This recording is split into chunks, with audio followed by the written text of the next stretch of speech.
ये नया भारत है जहां असम का चीफ मिनिस्टर खुलेआम संवैधानिक प्रोटोकॉल तोड़कर कहता है कि मुसलमानों को इतना टॉर्चर करो कि वो राज्य छोड़ने पर मजबूर हो जाएं। वो कहता है कि अगर कोई मियां रिक्शा वाला 5 रुपए मांगो तो उसे 4 रुपए दो ताकि वो परेशान हो सके। ये नया भारत है जहां बरेली में खाली घर में नमाज पढ़ने पर पुलिस मुकदमा दर्ज करती है। ये नया भारत है जहां क्रिसमस की तैयारी करते हुए ईसाइयों पर सरकार मुकदमा दर्ज करती है। ये नया भारत है जहां जम्मू कश्मीर में नीट का एग्जाम क्वालिफाई करने वाले 50 बच्चों में अगर 42 मुसलमान होते हैं तो फिर मेडिकल कॉलेज की मान्यता ही रद्द होती है और जश्न मनाया जाता है। महामहिम आज इंदिरा जी और नेहरू को गाली देते हैं, नेहरू को छोटा नहीं कर पाएंगे। नेहरू का साथ आइंस्टीन, नेहरू का नाम आइंस्टीन के साथ लिया जाता था और आपका नाम एप्स्टीन के साथ लिया जाता है। आपको ये बात समझनी पड़ेगी। धन्यवाद सभापति महोदय। हम करें बात दलीलों से तो रद्द होती है, उनके होठों की खामोशी भी सनद होती है। कुछ न कहने से भी छिन जाता है एजाज़े सुखन, जुल्म सहने से भी जालिम की मदद होती है।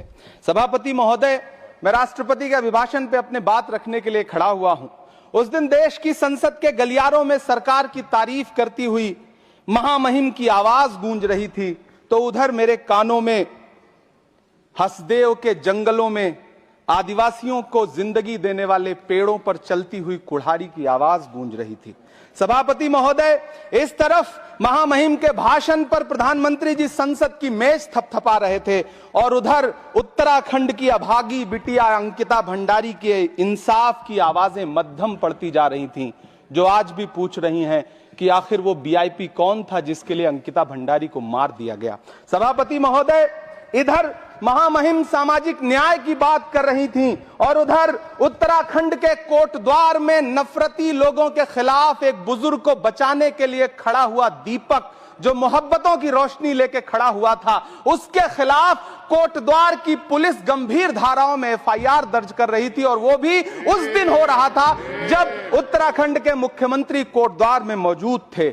ये नया भारत है जहां दंगाइयों के खिलाफ एफआईआर नहीं होते बल्कि अमन और मोहब्बत की बात करने वालों के खिलाफ एफआईआर दर्ज होता है। यह नया भारत है जहां असम का चीफ मिनिस्टर खुलेआम संवैधानिक प्रोटोकॉल तोड़कर कहता है कि मुसलमानों को इतना टॉर्चर करो कि वो राज्य छोड़ने पर मजबूर हो जाएं। वो कहता है कि अगर कोई मियां रिक्शा वाला 5 रुपए मांगो तो उसे 4 रुपए दो ताकि वो परेशान हो सके। ये नया भारत है जहां बरेली में खाली घर में नमाज पढ़ने पर पुलिस मुकदमा दर्ज करती है।